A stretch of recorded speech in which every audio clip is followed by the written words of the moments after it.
Hey everybody, Riley the Purple Coyote here, and today I would like to talk about dating as a furry. I've seen videos from a whole bunch of other furry YouTubers who've covered dating within the furry fandom, but I really haven't seen any videos covering dating outside of the fandom. So let's get right into it. About a week ago, I ran a few polls on my Twitter account, asking my followers a few questions about dating and relationships with non-furries. 75% of people who responded said that they have dated a non-furry in the past, and 63% of respondents said that they wouldn't mind dating someone who's not a furry. I'm honestly not super surprised by this, because furries as a whole tend to be pretty open-minded people. So it makes sense that the majority would be fine with pursuing a relationship with a non-fur. Additionally, 71% of married furries polled said that their spouses were also furries. However, the tables turned when I asked a different question. 77% of respondents said that when they date people who aren't furries, they do worry that them being a furry is going to be a deal breaker for the other person. I'm not 100% sure why that is, but it's probably got a lot to do with how the public sees furries in general. According to research published by the wonderful folks at firstscience.com, furries tend to feel like non-furs are prejudiced against furries, possibly due to the often negative portrayal the fandom gets in TV, film, and mainstream media outlets. Furries also indicate that they expect to be treated worse when people learn that they are a furry, and this expectation tends to be stronger in those who more strongly identify with the fandom. While I would argue that the overall public perception of the furry fandom has been improving in the last few years, I still often hear negative stereotypes surrounding furries and the fandom. The best thing furries can do, in my opinion, to combat the negative stereotypes is to be active in their local furry communities. Participate in local events like pride parades or charity events, and talking to friends and family about all the awesome things that furries do. I have personally changed a lot of my friends' views on furries. I do think that one of the biggest reasons there's such a stigma around the fandom is due to ignorance on part of the general public. In my opinion, the reason people are so misinformed is because they don't go out and do their own research and form their own opinion. People tend to just believe whatever they see on TV, or what their favorite journalists tell them. It's unfortunate, but it's why I do whatever I can to educate the people around me about the fandom, and clear up any misconceptions that they may have. If you're concerned that someone you're interested in may lose interest when they find out you enjoy pretending to be a cartoon animal, I'd suggest sharing with them some of the research on firstscience.com, as well as your own personal experience and knowledge.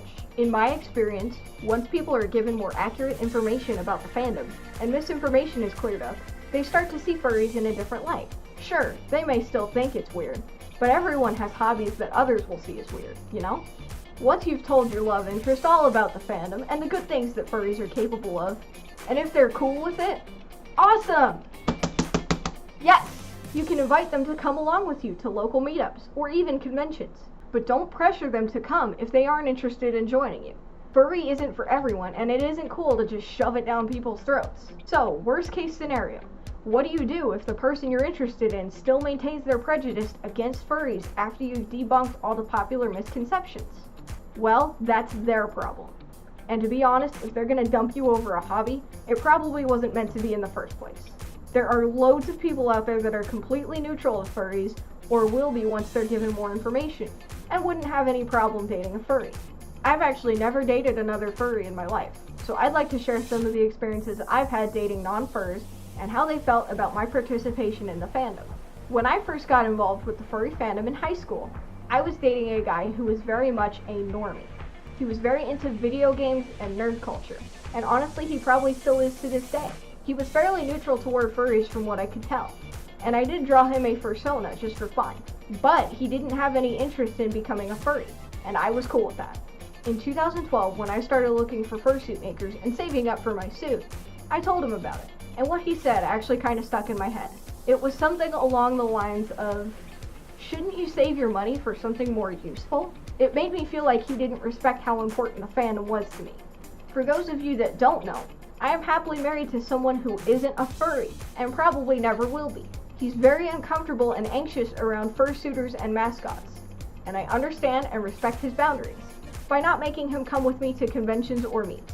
Of course, I always invite him to tag along with me, even though I know he's not interested, because I don't like making him feel left out. Despite that, we have a whole lot of other shared interests and activities that we do together. We enjoy going to the shooting range, attending motorsports events, cooking together, and more.